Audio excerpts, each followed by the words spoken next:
And hello everyone and welcome to the Copyright 2.0 show, episode number 337. Not a math problem this time, unless you are particularly very bad at math.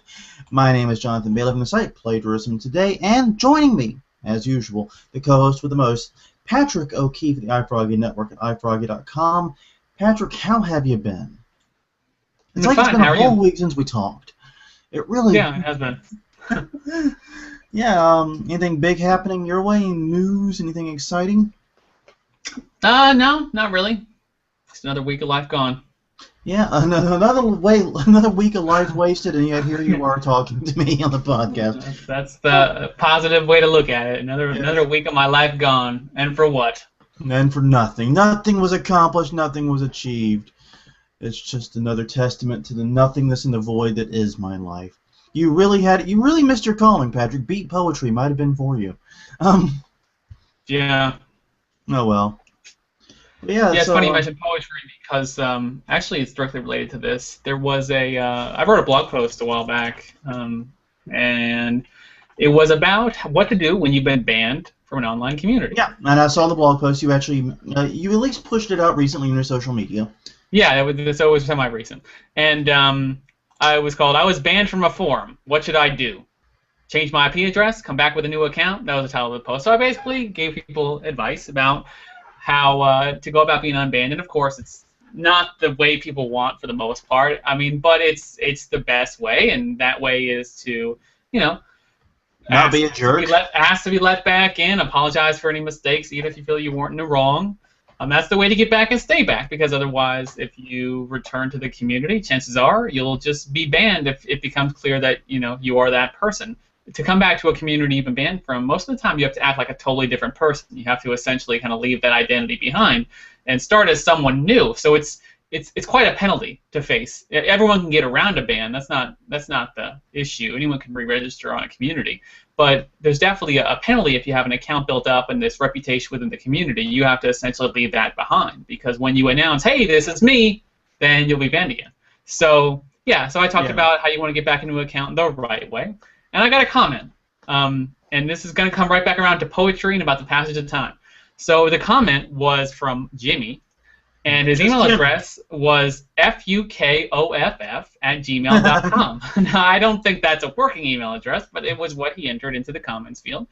And this is the comment.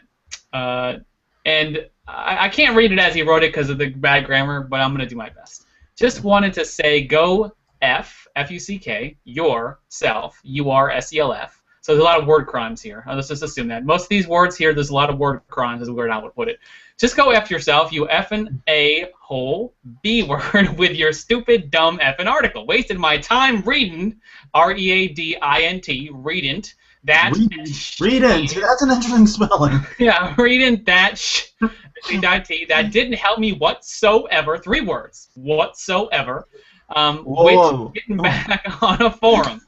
I was banned from UB, and you're wasting my type for me typing this to you, you effing bastard child. F you and F your stupid page and space D pushed into everything, deverything about you, effing prick. And so the thing that's poetic about this, I'm a bastard child. I mean, there's a lot of good stuff here, but you're wasting my type for me typing this, and I put it on. I put it on Facebook, and Crispian pointed that out. Crispian Barks, and I said, you know what? That's kind of poetic, really, when you think about it, because in this digital age, we're typing our lives away, and so I wasted his type. And it's sort of a new age, digital era take on the passage of time. Yeah, that's interesting. And so if you are typing faster, if you're a better typist, that means you get more time in a weird way. Yeah, you're getting more type. You're typing, You get more time for your time. Of course, if what you're typing isn't of quality or isn't improving anything, then it's just watered down quantity. So it's kind of like time too. I mean, if you spend your time in a bad way, you spend your type in a bad way, you won't get a lot out of life. So Jimmy, a poet, and didn't even know it probably. Yeah, probably. And I always found it interesting when people take the time to write a lengthy comment saying you wasted my time by having me read this. Yeah. I've always found that amusing because A, no one forced you to read it. B, you probably could have just skimmed it and seen if it was what you wanted or not. Right. And C, you wasted way more time posting the comment that's inevitably going to get deleted than you did by reading the article. This is poor time management. Yep. Yeah. I guess you could say he wasted his own type. He wasted his own type. Indeed, he wasted his own type. That is surprisingly deep. Crispian is definitely one for those kinds of observations, isn't he? Yeah. Well, he was making fun of the guy. I was the one who said it was poetic, to my credit. Okay. And I deserve all the credit. Okay, there you go. Okay, fair enough. Well, you're the guy that I know that always tries to see the best in people. You know? I try. Yep. You are that guy in my life. You are my Jiminy Cricket. There's no benefit to being negative. Unless, of course, you're trying to attract positive, which works for magnets. Yeah. Well, and I guess batteries. And to make sure it's going the right way, you put the batteries in. Yeah, I guess you do have to make sure the flat side goes against the little flat piece and all that jazz. Yeah. The positive and the negative ends. Mm-hmm. And remember, the negative one's black, red one's positive. It's a car battery. Yeah. I'm sure there are some benefits to being negative. Yes. I'm sure there are. Low expectations, you're never disappointed. Yeah, unless you read my articles. Patrick O'Keefe, proving pessimist that yes, it can be worse. Yeah, no, I always find those types of comments very interesting, and it's and of course I think if I remember correctly, when you did it on social media, I don't have it in front of me. I'm just pulling this from memory. You said something to the effect of, "Well, I think I know why you were banned now." Yeah, well, I think I see your problem. Is what I said. Yeah. I see your problem. It was some kind of quip like that, and I remember skimming that letter. I didn't read the whole thing because it made my eyes bleed. But I remember thinking that, I know why he was banned. It's pretty patently obvious. He deserved it. So, which is and that speaks to messaging too, because he was hoping he would find some hacksaw tips for getting into the forum and getting back exactly. He wanted something like that, something like sneaking in the back door or something, which I don't have any advice for. I mean, anyone can register a second account. Anyone can connect to a VPN. Anyone can do any number of things to get back onto a forum, register another account. There's a million different ways you can get back onto a forum. The wrong way, but only one way to do it the right way, and that's what Patrick O'Keefe's trying to show you. Yeah, if you want to come back and stay back, that is. Yeah. And it's like you pointed out, the people at the forum are going to figure out it's you. Yeah, I mean, I'm sure there's people on my community I mean, it's highly possible there's people on the communities I manage right now that I've banned before, but, like I said, people... They learned a lesson when they came back, and... No, that's not it. Okay, they may have learned some lesson, but no, what I'm going to say is that people mistake that banning is about keeping someone off the community, period. It's not really just about that. It's about a consequence for actions. So, like I said, if you have to come back and be fresh, you have to be a totally different person. And so, you have to communicate a different way. You have to use a different name. The persona you built up on a community, which means a lot to a lot of people who participate in online communities, you have to essentially leave that behind for good. So, because the moment you slip up, and most people do slip up eventually, they say something that only that person would know. And it's not even like we're going on a witch hunt or looking at it. It's just natural as moderators and myself look at content. We see something. We're like, wait a minute. That sounds familiar. And then a quick search of the forum software history, the quick search of the post history, we find, oh, yeah, that's that. And if we can put together what looks like, as you like to say, statistically improbable phrases, if we can find statistically improbable situations, then we're like, okay, well, this looks like that person, and we feel it's certain it is. So we ban that account again. They have to start over. So everyone slips up, and so it's no skin off my nose if you want to come back again and be a different person. But be careful because if you slip up, then you might lose your account again. Yeah, and the great tragedy to it though is the people who care the most about their personas and care most about what they've built up on a forum are probably the people least likely to be in need of a good banning. So, sometimes. Am I assuming? No, I mean, sometimes that's true. I mean, the thing is, I've banned the #1 poster on my forums before, the one with the most posts all time. Wow. So I did that once, and it was necessary. And yeah, so I mean, people do care about the names they build up on your communities, especially if they have built up an account over a long period of time.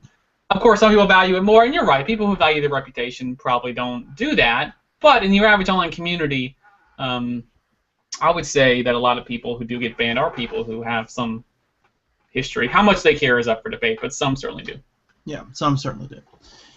Well, that's interesting. That's some good insight there on the world of running forums. And never, ever, ever, ever underestimate the memory of moderators and forum admins. Ever.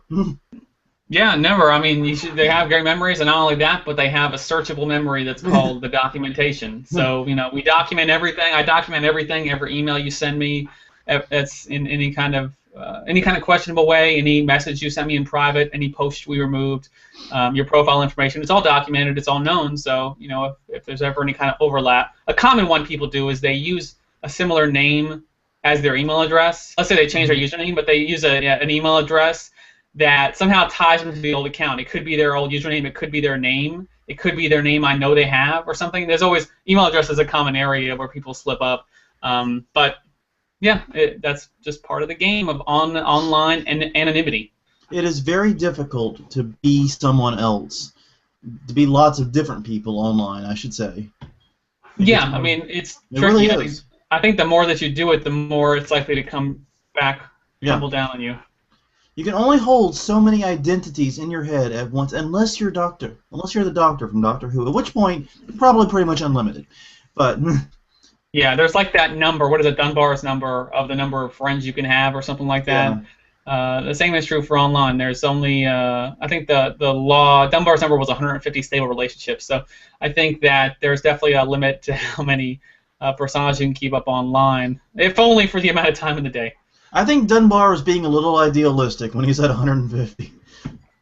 Yeah, that's true. You got 150 perfect friends that, you know what I mean, aren't going to take up more of your time or sap your energy or resource. You know what I mean? That's a pretty big assumption. Wikipedia says, so we'll talk about Wikipedia later, obviously, but Dunbar's number is a suggested cognitive limit to the number of people with whom one can maintain stable social relationships. Oh. So I guess that's open to interpretation, but this page has more. Well, we will be talking about Wikipedia in a little bit in context of monkey selfies, which has got to be one of the weirdest phrases ever uttered on the Copyright 2.0 show. And it's interesting. There's actually some relevancy to that because Dunbar's number, it says on this page, it was first proposed by anthropologist Robin Dunbar, who found a correlation between primate brain size and average social group size. So, primates. We're back to the monkeys again. Yep. Well, I know you want to jump in and talk about some copyright news that doesn't involve monkeys for a little bit? Yeah, we've got 5 people in the chat room apparently. Nobody signed in, but maybe people watching, 3 people watching. Yep, so sign in, join us, and we will get started. Well, first off this week, Lionsgate. Now, I'm trying to remember, last week we talked about the Expendables leak, correct? Or did that come out? No, I don't think so. No, I think it came out after. Okay. I completely, it was on my to-do list for stuff to do before I got on the show. I failed. I dropped the dog, as Pete Holmes would say. Point being, though, over the past week, The Expendables 3 leaked online. Now, usually when, we talk about movie leaks, we're talking about, oh, it's an early version without the special effects, or it's a rough cut, or it's this or that, you know what I mean? Something that really isn't a substitute for just watching the film. Well, this one is a DVD quality of the final release. It leaked online on July 24th for a film that is not supposed to be released until August 15th. It's not out even today as we are talking about this. In fact, it will not be out this Friday either. I mean, it's pretty crazy. Yeah. So yeah, it leaked online over pretty much 3 weeks ahead of when it was supposed to hit theaters. Lionsgate, the distributor film, obviously very, very upset about this, filed a lawsuit against both 10 anonymous individuals and 6 BitTorrent sites. The 6 sites that are listed here are LineTorrents, Billion Uploads, Hulkfile, Played2, and Swankshare and .simper. So one of these things is not like the other. But the point being, he filed a lawsuit and also has now received an injunction ordering those 6 sites to stop distributing the film or participating in the infringement in any way. So yeah, things moved very quickly on this. Lionsgate said it became aware of the release on 24th. It really didn't hit mainstream news until a few days after that.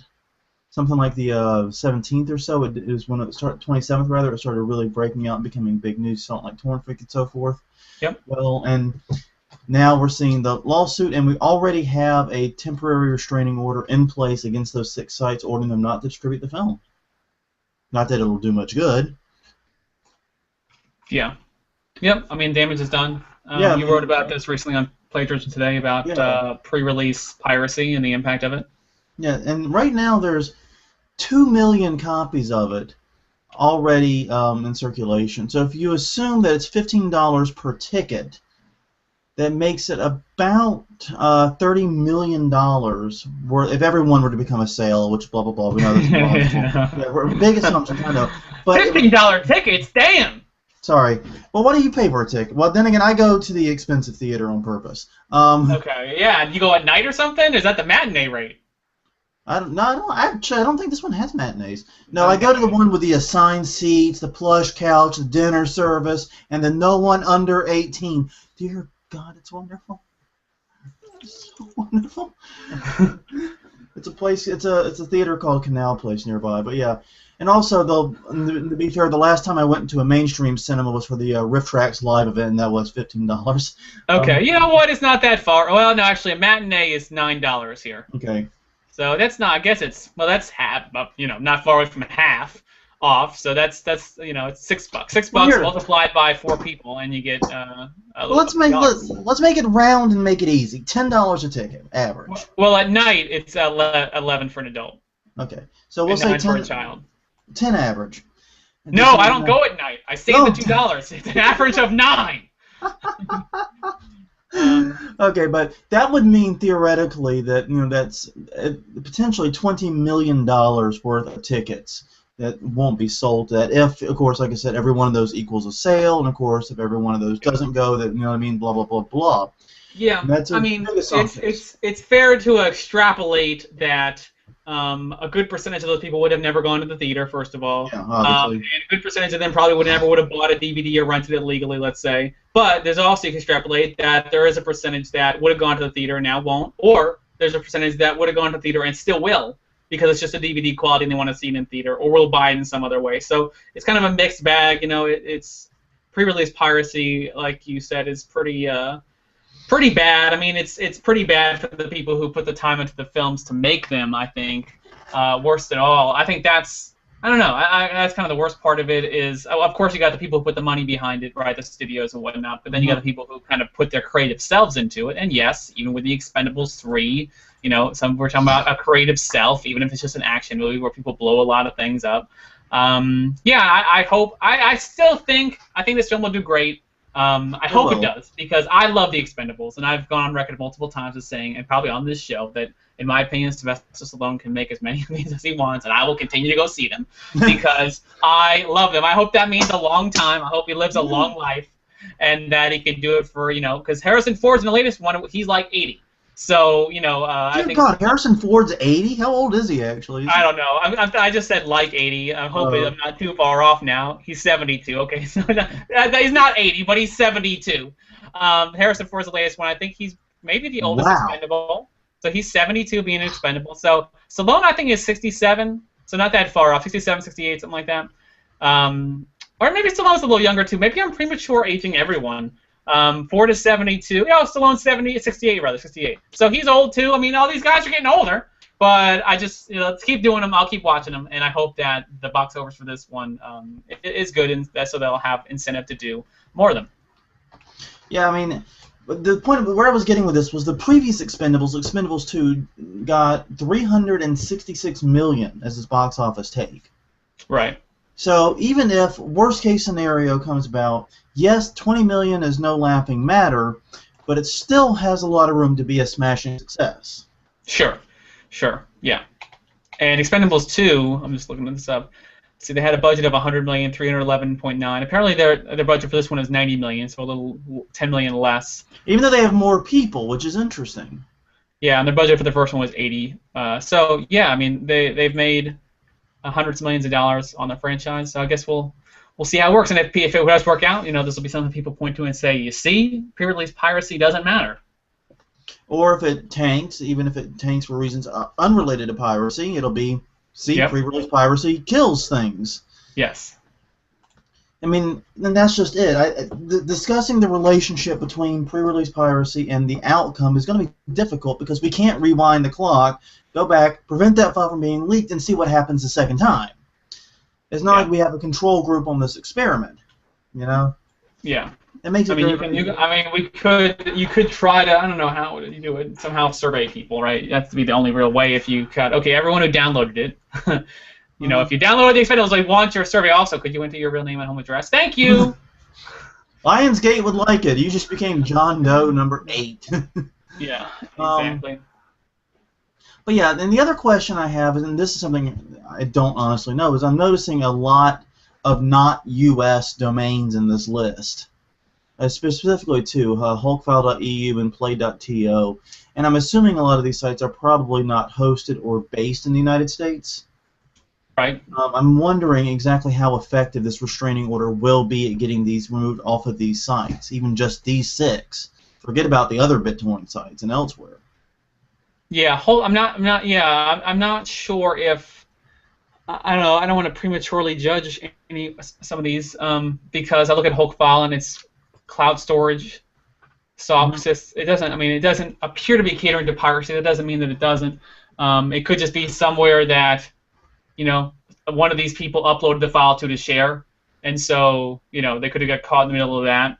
And most file lockers, not in the U.S. especially, but most don't have, let's say, filtering technology built in. I want to say yet. Mm-hmm. So there's something to be said. They're responsible for it. I'm not saying that either. So yeah, I mean, some of these look clear, like, okay, billionuploads.com sounds suspect. Lime torrents, as much as torrents can be used for good, also sounds kind of suspect. And the other ones sound like file hosters. I don't know. Dot Semper is a file hosting. It sounds like it's part of the the Marines or the military. Yeah. So, my first thought was Semper Fi, like you. Yeah. Yeah. But I mean, it looks like it's a file hosting site from what I'm seeing here. I can't get it to load, but it appeared in Google, and its headline was Dot Semper, unlimited file sharing. So it doesn't sound very Marine-like to me. No. So yeah, I guess we'll see. They're seeking damages from the DOEs, though, right? Mm-hmm.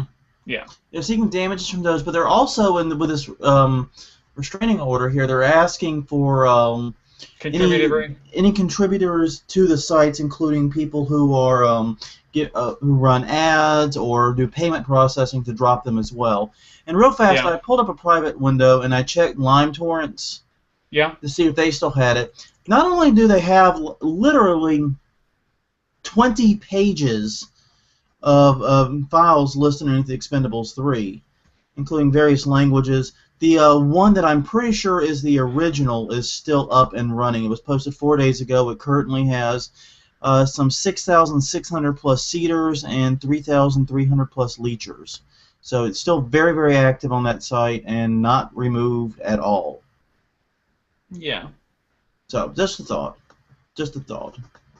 So I guess we'll if you want to get some extra views for your ebook or your album, just kind of stick it on the Expendables 3 torrent, and then make beef sure it it's up a little about bit. 649 megs. As I say, beef it up a little bit. Throw some Gutenberg project stuff in there, right, to beef up that file size count, the whole Gutenberg library. But and then put your book in there, and then you can claim that download count. Mm-hmm. There you go. I believe that's the strategy you're going to use in your next book that you do. Hey, I'm interested in alternative business models. I'm not sure exactly how I'll be able to turn a profit on that one, but we'll see. Let's get another sponsored book. I'm sure there's another company out there that would love to sponsor you after the success with Skimlinks. Yeah, and I'm sure they'll feel like they're recouping their money when it's a bunch of pirates downloading it that thought it was something else. Not a good target market for advertising. You got a point on that one. You got me on that one. All right, you did find a flaw. Yep, just call me Sherlock.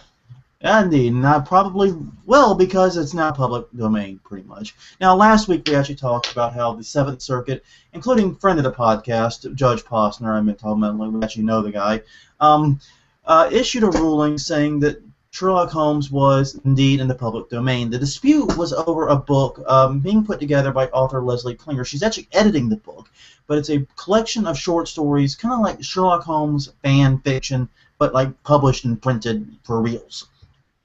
So she's putting that together. The estate for Sir Arthur Conan Doyle came to her, threatening her, told her she needed a license to do that. She's like, no, the character's in the public domain. Nearly all the stories, in fact, all but about 10 of the stories are belonging to the public domain. The character of Sherlock Holmes is most certainly out of copyright. And she ended up proactively suing, and the case went now to the Seventh Circuit, and the Seventh Circuit agreed with the lower court saying, yeah, totally, the book is, Sherlock Holmes is public domain. What's the big deal? And Posner this time around issued sort of a follow-up ruling that really sticks it to the Sir Arthur Conan Doyle estate here. This is a pretty brutal ruling.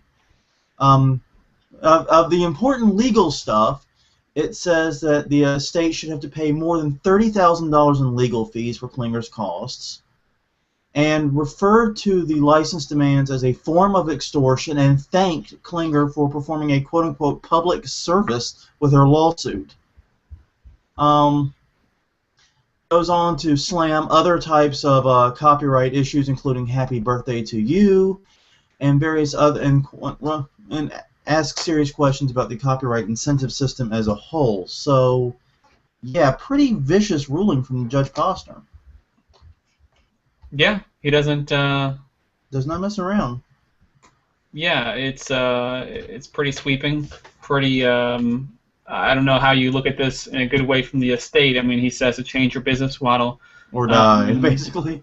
And IP guy in the chat points out that Leslie Klinger is a male. So there's that. Oh, whoops. Yeah, I think we've talked about that before. Yeah, Leslie S. Klinger is a male. Apparently has a Wikipedia page all to himself now. Leslie S. Klinger is an American attorney and writer. He is a noted literary editor and annotator of Black history fiction. What did I hear he was a woman?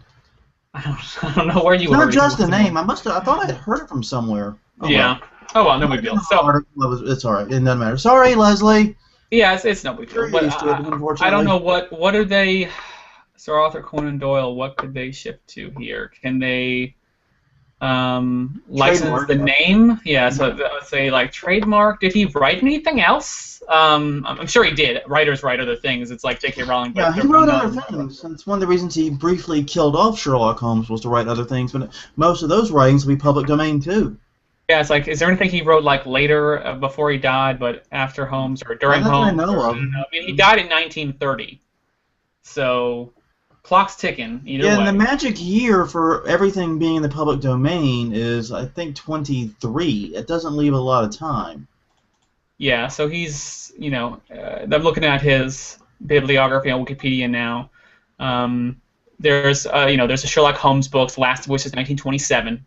Listed here, and then there's Professor Challenger stories, 1928. There's a few of those in the 20s, but after that, there's only 4 literary works, not Holmes, that were written in 1920 or later. Wow. And so all of it is like 1906, 1800s. So yeah, I mean, the clock's ticking here. I guess you gotta flip over to trademark for whoever's still hoping to monetize the name. Yeah, and that might be difficult to do because, as I understand, they didn't register the trademark until fairly recently. So that's going to be a tough argument to make. I mean, they're really this is definitely a very destructive ruling to their business model and to probably their potential future business models.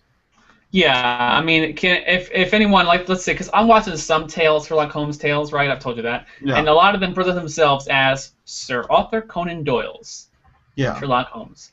Is that okay? Is there anything there that they can get? Not that I know of, not unless they've present it that way? Not unless they've trademarked Sir Arthur Conan Doyle and can prove they can protect business interest in that, which seems unlikely. Yeah. Because, I can say this play is based upon Sherlock Holmes by Sir Arthur Conan Doyle, and that's just fact. It's not me implying endorsement. It's not me, using, you know what I mean. So that's there.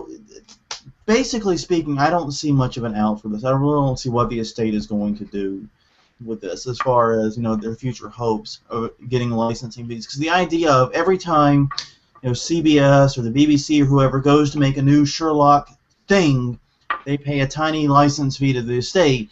I think those days are done, pretty much. And what they probably can do is release versions of the book that are authorized by the estate. This is the authorized by the Sir Arthur Conan Doyle estate. There might be a few bucks there. Yeah, exactly. There might be a few bucks in that, but that's where we're headed. Yeah, they can still authorize whatever the hell they want. Yeah, if they maintain, that's true. I mean, I can authorize it. I mean, it's gonna be the works of Sherlock Holmes authorized by Patrick O'Keefe. Who's that? Oh, that guy. Who's that guy? I don't know. But he watched a couple of episodes of the Basil Rathbone Sherlock Holmes. He watched. I watched 6 of those actually, and I know 6. So that qualifies. My authorization costs $5 whole, and you just have to submit the work to me. But yeah, it's interesting. They could go that route, and they could maintain a list of authorized and unauthorized works, and maybe sometimes there's a case where people will get behind an estate or get behind someone in those cases. Like, yeah, I don't want to. It may not be illegal, but I don't really want to support the unauthorized one, just the authorized one. Yeah. I'm hearing about this with the a little bit with the Bob Marley biopic. Not Bob Marley, sorry. God, not Marley. Jimi Hendrix biopic. Because they made one. The guy who wrote 12 Years a Slave directed one. Mm-hmm. We saw it at South by Southwest. Me and Sean were premiered. It's U.S. premiere, I think. And it wasn't made with the estate's blessing, so it doesn't have any official music in it. They made songs that sound like Jimi Hendrix. They made songs that sound like him, but they don't. It's not authorized, and the estate's actually making their own authorized movie that'll have his actual music in it. So in cases, I'll read the comments on that, and I'll think, well, I'm not going to support the movie that that isn't authorized by his estate. That doesn't seem right. Blah blah blah blah blah blah blah. That'll be less of a factor here, I think, as Conan Doyle is so far gone as far as his life, and I don't think I don't know, his work touched people differently than Hendrix, I want to say, but yeah, I think there are cases where they can be made. I'm not sure how much money is there, but that's a good point. There might be a few bucks there. And the other area they can probably still make money is the complete works of Sherlock Holmes, because there's still some in copyright. The last 10 or so are still in copyright. So if you want the complete Sherlock Holmes, like super duper complete, you still have to pay for a license from Sir Arthur Conan Doyle estate to get that money. And maybe they still have like some sort of ancillary works or something, like private letters or something, stuff that they could perhaps monetize and sell. That might be of value. I don't know. I don't know. Whatever they have in the vault, or if they have anything at all, because they're his family or his estate. So I don't know. Anyway. But the ship has mostly sailed. Yeah, the ship. I mean, the big bucks of licensing every iteration of Sherlock Holmes that makes it to TV or movie, those days are gone. Those halcyon days have left, and now it's going to be whatever they can scrounge up, unless something major happens. The Supreme Court's already declined to hear it, I believe. So, unless something major happens, yeah, this is the ship sailed, as you said. And speaking of ships sailing, Aereo continuing to get further beat down. This is kind of like a beat down episode. In some of these cases, it's like, ref, where is the ref in this fight? Cover him up, protect him. He is still being attacked. And this time around, Aereo has asked a judge to allow them to start operating again, to stop the quote-unquote bleeding that they have incurred as they are incurring expenses but unable to bring in revenue. However, the Manhattan U.S. District Judge Allison Nathan today said that Aereo has jumped the gun in the matter. Aereo, as you'll remember, previously filed with the U.S. Copyright Office, hoping that it would be able to pay statutory licenses and be a cable company and therefore resume operations. The Copyright Office held on to the payment and held on to the form provisionally, but refused to accept it, saying that they didn't believe that the case actually applied to that Aereo, since it was through the internet, did not actually qualify as a true cable company underneath that section of the law. So it seems like Aereo's at an impasse here. It's too much of a cable company to, not be infringing when it uses broadcaster signals, but too little of one to actually get the statutory damages and the appropriate licenses. The judge said they filed prematurely without authorization. Mm-hmm. So what does that mean? Do they have to? Who did they not get authorization from, and will this be heard at all? It's kind of unclear from this article who they were filing with. I think the judge was referring to the filing with the U.S. Copyright Office. They didn't. Aereo did not warn the court they would be doing the filing with the U.S. Copyright Office. They didn't get authorization from the court to make that effort. Did not get a ruling from the court whether or not Aereo qualifies as a cable company under Section 111. So it probably was a premature filing because the Copyright Office is like, we don't know what to do with this. So then, is this the judge's decision then? They declined to address it, so that's the end of their they asked the judge to grant a new life. Is this essentially saying that the judge has denied that, or what's? I think the judge has said it's premature to grant it right now. That there's still more to be heard, and right now, after the Supreme Court ruling, we have to more deeply analyze these issues. So you think because the Copyright Office tabled it, that means that the judge doesn't want to step into it?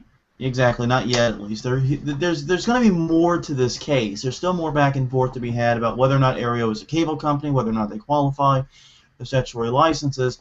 But basically, judge is saying, Aereo, you jumped the gun, you filed too quickly, you did it without my approval, my authorization, and therefore you're going to have to, we're going to have to sort this out first.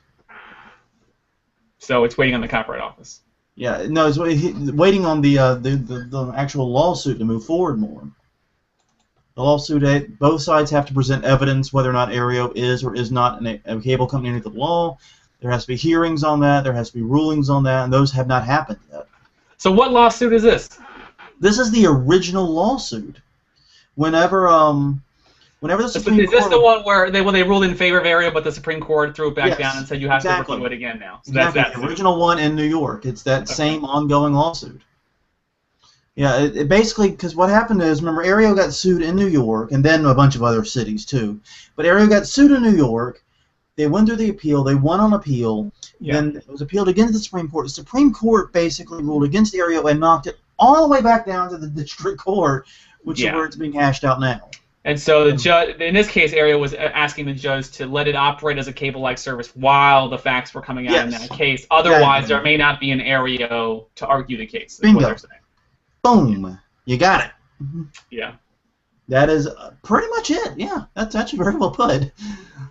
There may not be an Aereo by the time we sort these issues out, and the judge, of course, declined that. So yeah, there may not be an Aereo by the time they sort this out. Is what it amounts to. Yeah. So yeah, it's fascinating to me, but I really think that Aereo was acting prematurely in this case. There is definitely a lot more to be said here. Well, getting to more other updates here, this one's, I gotta say, I'm pretty impressed with this one. The National Music Publishers Association, the NMPA, which is one of those weird cases where the acronym is almost as hard to say as the actual name. NMPA, okay. But NMPA has filed suit against two lyric sites, Seek Lyrics and Lyrics Time, for copyright infringement. Now, remember back in November, the NMPA, through musician David Lowery, made a list of 50 sites that they said were hosting illegal lyrics, basically and not paying a license. According to the NMPA, since then, 11 of those 50 sites have struck agreements, including Rap Genius, which is now Genius, which was by far and away the biggest. Also includes SongLyrics.com, LyricsMania, and others. The infringing content has been removed by another 11 of them, and the remainder, other than these two, are currently working with the NMPA to hash out a license. So that means of the 50 sites that they targeted, only 2 have made it to the lawsuit stage. That's 96% success rate in resolving those. That is pretty darn amazing. So that means, so you got 11 that have struck deals. Yeah. And you've got 11 that have How many have stopped? I'm sorry. Removed. Removed content was 11. 11 of them. 11 have signed removed. 11. deals. Okay, 11 have agreed to licensing. 11 have gone down or taken that content offline, and 2 are in the lawsuit. So you do the math: 11, 22, 24. So that means 26 are still in negotiations. Yeah, which is not terribly unsurprising, actually. Okay. Because these negotiations can take a long time. Yeah, I mean, I guess I'm glad. I mean, I think it behooves. It's almost like I don't know how to put this, but we talk about music industries kind of squeezing some of the streaming services for more revenue, which is business. But you have to be careful because if there's no lyric sites, there's no license. They can always license lyrics. Yeah, I mean, there's add-ons for Winamp, or I can view the lyrics on my app for this music streaming program. I never use that. Okay. So, music lyric websites are where people go. And I think Rap Genius, now Genius.com, really amped this up because they actually did something interesting with lyrics for maybe the first time in a long time when they created this annotated directory of lyrics. And I think they really added value to lyrics and made and helped expedite this effort to get these sites to pay and have, okay, yeah, there's actually some value in lyrics now again. There's more value in lyrics. This is another avenue for us to monetize without creating a whole other infrastructure, without us putting out a large expenditure to develop it. We just need to give licenses out, and we need to get people to pay for that. So I think it's good. It makes sense. So 11 of them, hopefully, if you get this same kind of rate, you look at it like a 50-50 here, really. So if you think 26, that means 13 die, 13 license, let's say, if they maintain the same success rate, right, of a 50-50 split. So you'll have about 25 odd licensed sites, and probably maybe a few more. And so, yeah, I mean, that's good. I'm glad that they've created a license that sites have been able to agree to and to see a future in their operation as part of agreeing to it. So that's good. I'm glad to see this. Yeah, this is all around great news. I mean, yeah, well, unless you of course are Seek Lyrics or Lyrics Time, I can't help you there. Right. This article is terrible news for those two sites. Everyone else, it's pretty darn good news. I mean, even if you're one of the sites that shut down, at least hey, we're not getting sued. Yeah. You sleep better at night. You know what I mean? Yeah. So, but yeah, to have a 96% success rate in something like this, and either getting the sites to close down, or ideally, and since most at least are in negotiations right now. Yeah, when you say success, you mean dead or alive success. It's like a wanted poster, dead or alive. If you get them dead or alive, either way, it's a success. It's like. But basically, I consider success not having to sue people in this case, in this context. Gotcha. I consider it's like kill litigation success. Yeah, you either kill them or bring them on board. If you bring them to the law, that's failure. Oh man! You go before a judge, you failed. Okay, you either need to sort it out in the streets or kill them. But if you bring it to a judge, that's failure. Wanted dead or alive. Yeah, that's pretty funny. But yeah, like you. This is I get what you're saying. It's optimistic for them. Yeah, it's optimistic, and I think it does speak highly to their efforts in licensing and their efforts to make licensing affordable. Yeah. I mean, you can imagine that if the licensing was ridiculously expensive, a lot of these sites would have just gone, bye, closing. It would have been a lot more than 11. Yeah. So, bye, we're closing, or bye, you can sue us. I mean, obviously they're making this accessible and approachable, and I think it's great success for lyric sites and great success for them. Hopefully they didn't get emails from Jimmy at fuckoff@gmail.com. No, he's running his own lyric sites, fuckofflyrics.com. Yeah. With hyphens between the letters, by the way. It's a lot of hyphens in this domain, just so you know. Very good. Well, this next one really intrigues me now, where I previously wasn't paying too close attention to this case. I'm going to have to start really following it. Eric Gardner, Hollywood Reporter, know how I feel, talks about the trailer for the movie Frozen. Now, the trailer for the movie Frozen actually had nothing to do with the movie Frozen. That's very important. The movie Frozen is not involved in this because the movie Frozen was not involved in the trailer. Why ask Disney? Don't bring that one on my doorstep. But basically, Kelly Wilson is the creator of a computer animated film entitled The Snowman, and she accuses Disney of infringing that particular film, the short film, Mm-hmm. and accusing of Disney of violating it with the trailer. And it's interesting. I'll read this. The judge, she filed a lawsuit. Disney filed for a motion of summary judgment saying there was no copyright infringement here. Please dismiss this case without ever letting it go to a trial. The judge has now denied that request, paving the way for this case to actually go to trial and determine whether or not Disney did infringe the copyright of the film. Now, here's the thing. Both films feature sort of the same concept. The snowman in Frozen's case is the snowman from Frozen, and in Wilson's case it's another snowman, obviously. But has a carrot nose, loses it on a lake, has a brief scuffle with a woodland creature over the nose, and eventually the woodland creature wins and then gives it back, and everyone's happy. Yeah. And it's a silly, simple concept, but apparently it is enough. The fact that all those things were in common between the trailer and the original movie, it's enough for this should at least get a date in court. Interesting.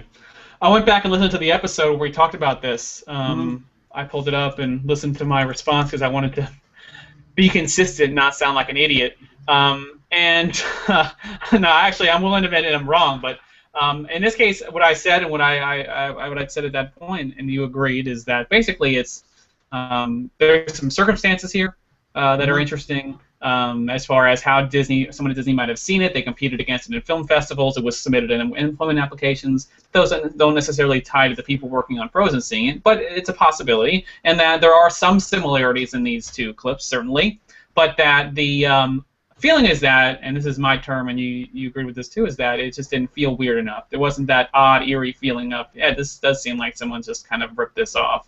It was just kind of, yeah, there are some similarities, but there's just not enough there. So, I still feel that way, and I think it's interesting that it is going to go a little farther. I don't know if I feel that's a bad decision or not. I mean, there's more probably to hear here and to hear here. That's two spellings if you're Weird Al, H-E-A-R and H-E-R-E.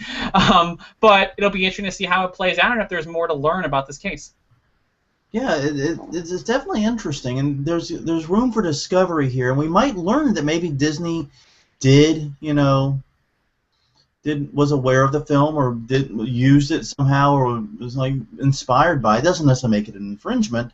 Right. But it's just to me it's fascinating because like I said, you and I thought that yeah, it's kind of weird, but not necessarily copyright infringing weird. Well, here we go. And now apparently there's at least enough to take it to court. Like I said, that doesn't actually mean that it is an infringement. It just means that it can't be dismissed offhand. You can't throw it away without seriously at least evaluating it. And there may be other motions for summary judgment down the road too. We don't know. So you can file additional ones after there's been more discovery, for example. So it's not necessarily the end, but still, most of these types of cases do die at a motion of summary judgment. So the fact that this one survived, it makes it sort of like the chosen one. Yep. It gets to live another day. Well, let's talk about bad press for a second, Patrick, and specifically the comic book artist Randy Queen. Now, the article in Ars Technica has an update, the story which I'll mention at the end, but basically speaking, Randy Queen did some things that were kind of stupid. He sent some DMCA notices, Digital Millennium Copyright Act takedown notices, to Tumblr over a blog called Escher Girls. Now, what Escher Girls is a Tumblr blog that focuses on unrealistic drawings and portrayals of women in comic books, basically anatomically impossible or physically unrealistic women in comic books. And in addition to offering criticism for what's wrong with this woman, like no torso could ever be that skinny type stuff, offers redraws of those women with more realistic proportions, so to speak. Well, he was upset to see some of his work from the 90s, from the Dark Child series of comics, appear there, filed some DMCA takedown notices, and then got involved in a bit of a war of email words with the owners of the blog. And those, of course, went viral as well, went online and went viral as well, furthering the problem. You know what I mean? Yeah. And so, basically speaking, it became a whole big kerfuffle. Now, it seems Randy Queen has since apologized. He seems to have apologized pretty sincerely for the whole thing. Said he will no longer attack critics. He's learned his lesson. Blah blah blah. So it seems that there's actually no, as Ars calls it, the mea culpa here. Seems to be pretty much resolved, and everyone's made their peace with it. But still, it became a pretty big blow up for a while, especially on Twitter and Tumblr, where it was heavily publicized. Yeah, I heard. I started catching a whiff of this yesterday and the day before, and I didn't really read too much into it. Just your standard kind of DMCA abuse blow up that occurs. Mm-hmm. And I read the article you linked to, obviously Ars Technica, and yeah, I mean, I don't know. It's I think his apology is not that great. I don't know. I don't want to criticize people's apology. I mean, but it's one of those things. He was going through a hard time, and I did this. I don't know. To me, it wasn't the greatest statement, right? I mean, if he really did abuse the DMCA and really did, it seems like he did, right? That's your opinion, correct? Yeah. That he abused the DMCA in a way, and when people abuse the DMCA in that way, what happens is it weakens copyright a little bit, right? It weakens copyright a very little bit in this country because people use it as a means of saying, okay, the DMCA should be thrown out, these protections should be rescinded, we should change this. And I'm not saying the DMCA is perfect, but every time someone abuses it, it becomes weaker, and it becomes more likely to be repealed. So, he did what he did for his reasons, whatever it is. I take him at his word. He was in a bad spot. I sympathize, I emphasize, I get it. But it wasn't much of an apology. He didn't say the word sorry anywhere. I hate when people criticize how people apologize, but that's what I got as I kind of pulled out of it. There wasn't much here. He spent all this time doing it. He doubled down on it. He continued it. And it's kind of a weak ending to it. I kind of wish he'd be a little more forthright in it. But because there's two separate things. I can be sympathetic, but also he did this. So I don't care for it, obviously, and I think it's definitely hurts all of us. It hurts creators online when one of our fellow creators goes about enforcing their quote-unquote copyright in this manner. So not happy about it. Glad he stopped. Glad he offered some sort of apology. And hopefully we can move past this now. But every time this happens, and it's so high profile, it reignites the same discussion about the DMCA. And like I said, it hurts creators. And the thing about these types of abuse cases is that they are definitely the exception. Thousands, if not millions, of DMCA notices of various stripes have been filed that did not, during just the last few months, that did not raise any DMCA abuse problems, didn't cause any issues. There was no such, no such controversy. But the one case that does gets all the tweets, gets all the press, et cetera, et cetera, et cetera. Right, and of course there's abuse that we never hear about too, which is worth pointing out. But I think when quote unquote, when I don't know if I want to put him a celebrity, but did you know who he was before this? No. Okay, me neither. But apparently he has a well-known comic series, and when someone in that position does it, then it becomes a much more of a story. So I did not know who he was, but I do not follow comic books either. Yeah, so me neither. That would be my reason for not knowing. Because, like I said, I'm not in that field where one would know him. So yeah. But anyway, glad it's over after a couple of days. I'm glad it's over, and I agree with you. The apology was a little weak, but it seemed like at least it was more sincere than his previous statements, I guess, is what I should have said earlier. Yeah, it's not. Yeah, again, I don't like to criticize when people try to make right. But it seems like he's trying. Yeah. Whereas previous attempts at quote-unquote making right seemed kind of backhanded. You can go back to his previous letters for that. Yeah, I don't think he was trying to make right at all. And I get it because his, it's definitely something you hear from people when they respond to critics is, and Steve Jobs is maybe a famous one. He said something like, he responded to a criticism from someone, and it was just kind of a short email, I think. He said, "What have you made that was so great?" So, and that was one of the things that Queen kind of said in one of his emails was, I encourage you to go out and create your own characters, and I won't criticize them. But there is, criticism has existed, I think, for as long as people have had independent thought in their brain. So, and it'll continue, and it'll be exacerbated online. Yeah, there will always be criticism. Yeah. You should be a poet. Yep. Thank you. I'm no Jimmy, mind you. No Jimmy. Yeah. Who is? Yeah. Who is? I mean, I don't have his way with words. No, you don't. But yeah, so no one but Jimmy is Jimmy at the end of the day. Well, yeah. Well, and this week, in addition to having the world's new greatest poet, we might have the world's greatest photographer, and discovered through a legal dispute here, and it's a macaw monkey from Indonesia. Okay, long story short, as short as possible, I actually read about this as kind of a thought experiment, way back a couple years ago when these photographs first became popular. But now it's becoming a real legal dispute, so the thought experiment becomes a little more real suddenly, But photographer David Slater, nature photographer, was in Indonesia in 2011. He was getting, I'm sure, great shots of trees and plants and wildlife, so I have no idea what nature photographers do. But a curious macaw monkey came up to him, stole his camera, and used it to take a series of photos. Now, according to Slater, there were hundreds of photos, most of which were not good, but there were at least a handful in there that were good, including two very, very adorable selfie pics that have turned the camera on himself, took a photo, and Slater became rather famous for those photos, licensing them and sharing them. And basically, it sort of went viral for a while, too, right after his return. Yeah, I remember seeing this. Yeah, so basically, Wikimedia is the organization behind Wikipedia, and they run a site called Wikimedia Commons, which is kind of like a stock photo site where you can find photos that you can legitimately use elsewhere. Granted, these are photos underneath a variety of licenses, ranging from various Creative Commons licenses to in the public domain, so you kind of got to be careful with the copyright statements if you go there, but it is a great resource for that.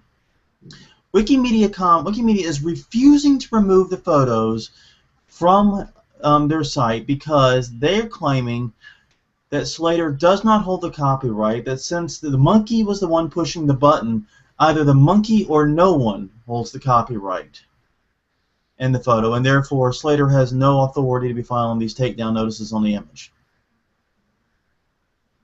This is a fun story. Yeah, it is, because every copyright lawyer, every copyright expert in the world just went, because we don't have an answer to this one. This is completely unforeseen. The idea of monkeys making art, man, it's blowing my brain. It's breaking my body. Yeah, I don't know. I really don't know. Yeah. I don't know. I was reading the quotes, and it said in its report, Wikimedia said that it does not argue that the photographer owns the copyright. Does not agree, sorry, that the photographer owns the copyright, but also that U.S. law means that, quote, non-human authors, end quote, do not have the right to automatic copyright if any photographs they take. What do you make of that? Is there something in copyright about non-human authors? I have not seen a single word about non-human authors. Granted, I've never looked for non-human authors in copyright law. That's not something I've exactly scoured for, but my understanding is that, yes, copyright law in the U.S. does, as most laws do, applies to humans, So is this bad for monkey kind? You just get a whole room of monkeys and you give them a camera and they take photos and then you can monetize them however you want. I mean, as long as you own the camera, you just. It's an interesting ethical question, is it not? Yes, and one of the things that was fascinating to me was I actually checked out the Wikimedia Commons page where they still have this image up, by the way. Yeah. And I read their copyright statement, and they said that they feel that, according to them, this photo is in the public domain because it contains no copyrightable data or information in it whatsoever. Yeah, and who gets to make the end call here? Because Wikipedia is this user-edited encyclopedia of information. It would seem like it's not editors who get. I mean, they did have a vote. Do they actually get to decide if this photo stays up in the case of like a DMCA notice, or does Wikimedia, kind of the larger organization, make the legal determination? I wonder. I have no idea on that one. Yeah, I don't know. There's a lot of I don't know in this story. Yeah, IP guy in the chat says, this is a great law school test question. I'm leaning to the fact that U.S. copyright law implies that a work requires some human intellect to receive automatic copyright. However, since the photographer hails from the UK, I could see EU IP law allowing him to receive European copyright protection. So, yeah, and there are different standards for this. And so the other question is, as he pointed out, that this monkey, took the photos, but he still had a lot of work to clean them up and make them presentable and do things like that. Now, is that enough for copyright protection? I don't know. He chose the photos. He selected them. I mean, if a monkey gives you his photo to fix up, do you take ownership of the monkey's photo? Exactly. I don't know. You don't do that with a human. Not a human. Yeah, exactly. Yeah. Yeah, so it's a very strange case. It's a law school question, as IP guy said, that's now turned real. And you know who I feel bad for? You know who I'm going to say? The judge that this case gets landed on. Yeah, I mean, and it kind of makes you think of that Ellen selfie discussion, because not to say Bradley Cooper is a monkey or anything, because he's not. He's a fine actor, and I like him. Bradley Cooper is a monkey. Quote taken completely out of context. I wouldn't want to compare that, but he was the one that took the photo. So I mean, he held the phone and took the photo. Ellen may have shared it on her account, but that's Bradley Cooper pressing the button.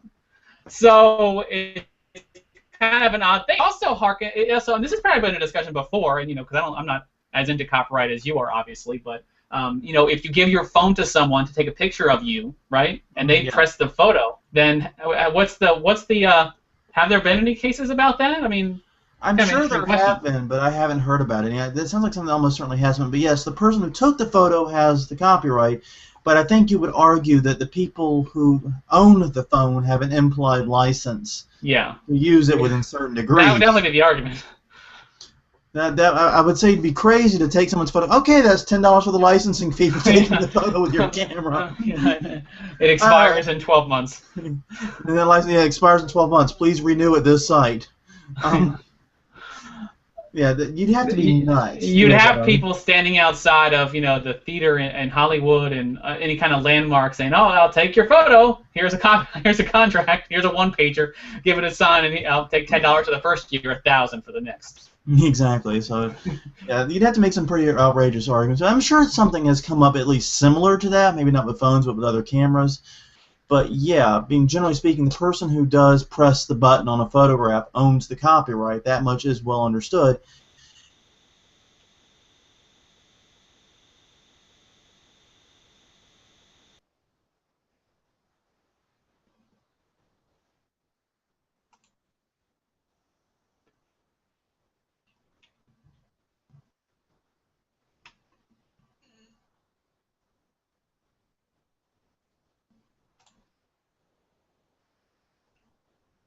I'm not hearing anything. I'm not sure if I lost Jonathan or I've been lost myself here.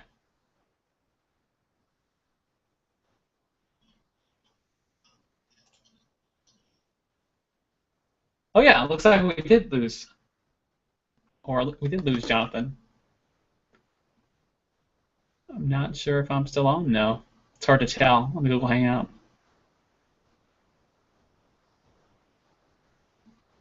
Let's see. I'm just waiting for the video stream to catch up, and that was weird.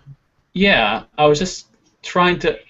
Yeah, okay. I am still on. I've been on the whole time. I was trying to determine what the status was. Kick your other name out of the room because it's creating a buzz.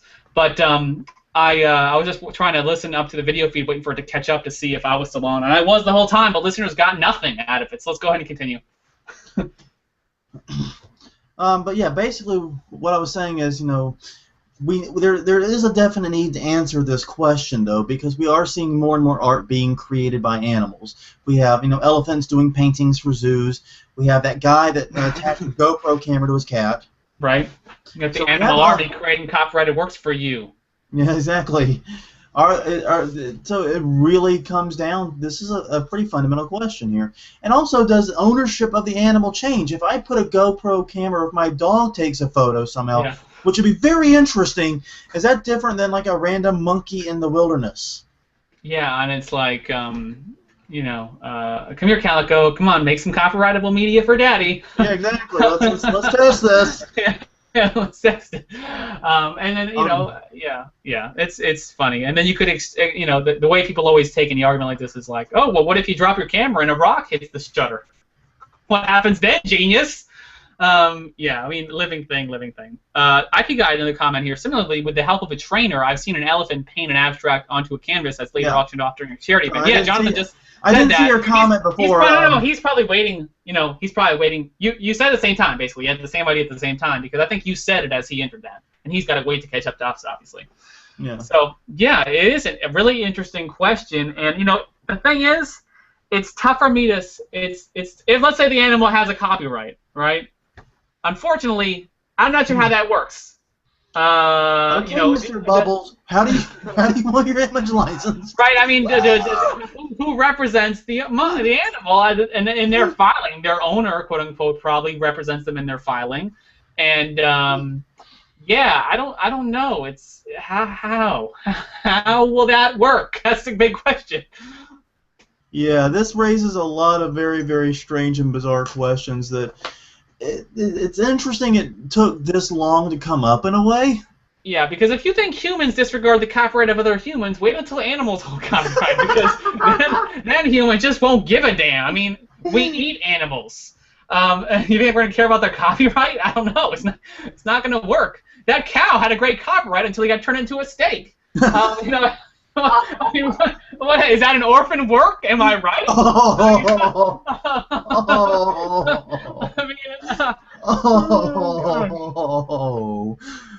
Oh no! That is the worst reference to orphan works I think I've ever heard, Patrick. Oh my God, that's that. Have you ever played Cards Against Humanity? I haven't. You might actually be really good at it. I think you might have a shot. That was good. That would be a good Cards Against Humanity play right there. Oh man. Well, and honestly, the truth is, simply put, I don't know, and no one else knows. And it's worth pointing out, as IP Guy did, this guy's in the UK, so UK law is going to be different than US law. But still, there are a lot of tough questions here. But I do have one final thought on this story. Yeah. Wikimedia is about to spend money defending this, probably. Right. Is that really the best use of their resources, defending the copyright of a monkey and going into this legal area?